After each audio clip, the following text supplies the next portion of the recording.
Miss Carrie here from Miss Carrie's Creations, and today we're going to be creating this adorable garden puppy layout using the brushed collection from Close to My Heart. Let's start out by taking a look at the brushed collection I'm going to be using today. This is one of our Bring Back My packs, and they have also brought back 2 of the stamp sets. So you can see one of mine is Well Loved. This also comes with a sticker sheet and an array of floral papers. Just check out all of these designs. Each one of them matches so well to the other. This one has such a fun zip strip. I love all the little sentiments on it, and I really love those large florals and how well all of these go with the sticker sheet. This brush collection is only available during the month of June. There is a link down in the description so that you can grab a pack before it's gone. Before we get started with the project, I do want to remind you to go ahead and click that subscribe button so that you're notified when I add new videos to my channel. Before I start putting together the layout, I want to create a piece of patterned paper using this stamp set. I've placed this daisy onto a block and I'm seasoning it up here on my Versamat. It is a brand new stamp, so I'm also going to do a couple of test images using my canary ink on some scrap paper. I realized at this point that my canary ink pad had gotten a little dry. I love that Close to My Heart has re-inkers. All I have to do is re-ink this ink pad and now I can continue stamping. I'm just going to do one more test image before I start creating that background. If you've never randomly stamped before, you need to understand that random stamping really isn't random. You're trying to create a triangle formation as you're stamping these images. And as you can see, I'm also rotating that flower. I'm also going to be stamping these images off the edge. It's just like when you cut a piece of patterned paper. You're going to have bits of that pattern cut off along the edges, and you're going to create that same look by stamping that image off the edge of your background. Now I'm going to use the saffron ink to stamp the centers of the flowers, and then I'll get a small butterfly image from that Your Own Kind of Wonderful stamp set. And I'm going to randomly stamp butterflies in Lagoon ink in between the flowers. At this point, I felt like it needed something more. The pattern papers I chose have pink, yellow, and Lagoon colors in them, and I needed some pink. I've removed the lid from my Pixie ink, and I've added a few drops of re-inker in that lid. Now I'm going to take my water brush, add a little bit of water, and create a splatter pattern onto this background. I realized I added a little too much water, so I'm going to add some more re-inker, and now I can create all of those splatters. This gives me that extra pink that I need without overpowering the background. When I'm finished, I just have to place the lid back onto the ink, squish it around a little bit, and it's ready for my next project. To build my striped background, I've grabbed some strips of brushed paper, that stamped piece I just created, and a leftover piece of pink plaid from the Blue Skies collection. I'm adhering these down onto a piece of white daisy cardstock, and then I'm going to trim around it so that it has about a 1/8 inch mat. So did you catch what I just did there? I did not plan ahead with those stripes. I should have cut them the same length as that stamped piece of paper, and then I would have been able to create the mat around those strips. Instead, I'm going to go ahead and just grab my knife and a ruler and trim those ends off. I'm going to be using this photo of our sweet dog Penny as she's sitting out in our garden enjoying the sun.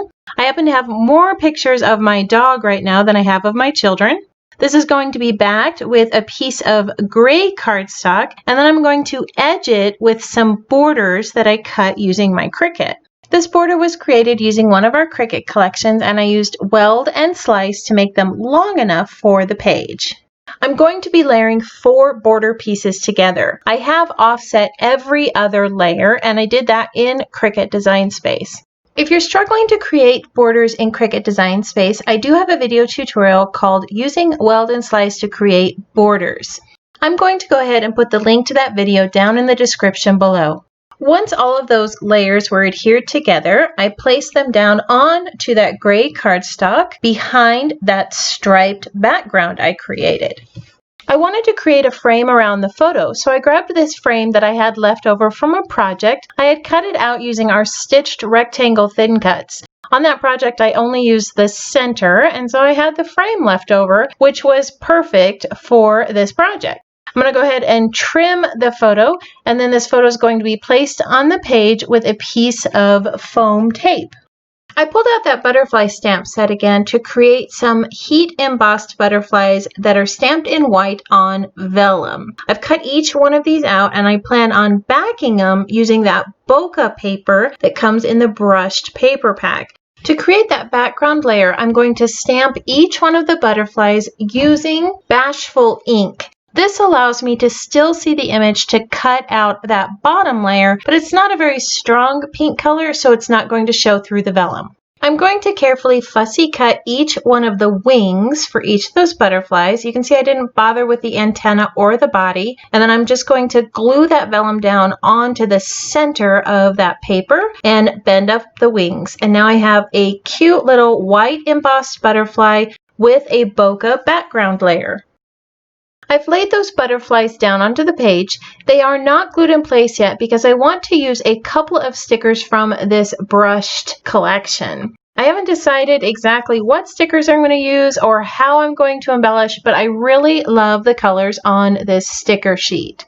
I've grabbed my glitter tray and anti-static bag. This is going to allow me to remove the stickiness from the back of the stickers so that I can move them around on the page as I decide their placement.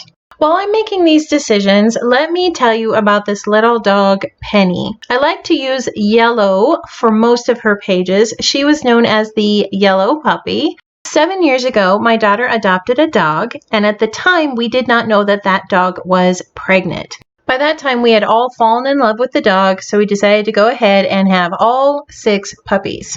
When my husband would go downstairs to help me care for all of the puppies, only one would come running at him. All the rest ran away, and this little yellow puppy would crawl on his chest and lick his face. So, of course, it was the yellow puppy that we decided to keep. So at this point, all of my embellishment clusters are done.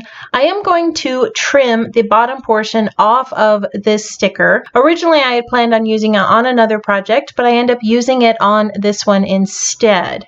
Now I'm just going to use some thin and thick 3D foam dots and place everything down in layers on this page.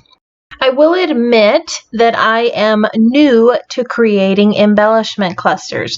For the longest time, I never purchased close to my heart stickers or compliments, but now the paper packs come with stickers, and I'm learning how to create these clusters. As I'm learning, I often struggle with things like this. This butterfly just did not feel grounded in this bottom corner. I knew I needed 3 butterflies on the page, but I just couldn't figure out where to place it. I then realized that I had a bit of a circular pattern on the left side and I needed something circular on the right, and that's where the other half of that sticker came into play. Not only does it help balance this side of the page, but it also gives me a place to write a few things down about Penny. And now the page is done. I had considered a couple of other embellishments, but I really like how it turned out. I don't think it needs anything else. All I have to do is add a little bit of journaling here on the right, and this can go in my scrapbook. So what do you think of all those brushed elements I used on the page? I really like that brushed stamp set and how it created those white embossed butterflies. I also like that stamped background, and this sticker describes Penny perfectly. This page, to me, feels like Penny. She loves laying out in the garden, she loves smelling flowers, and she loves just sitting out and bathing in the sun.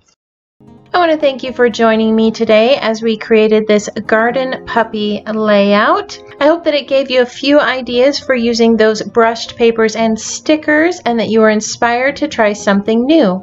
New projects are added every week to my blog and YouTube channel. If you enjoyed today's scrapbook page and wish to see more in the future, go ahead and click that subscribe button and notification icon so you're notified when new videos are added. If you wish to see more projects like this one, you can click on the collection icon above. I hope you have a wonderful week, and I can't wait to see what you create.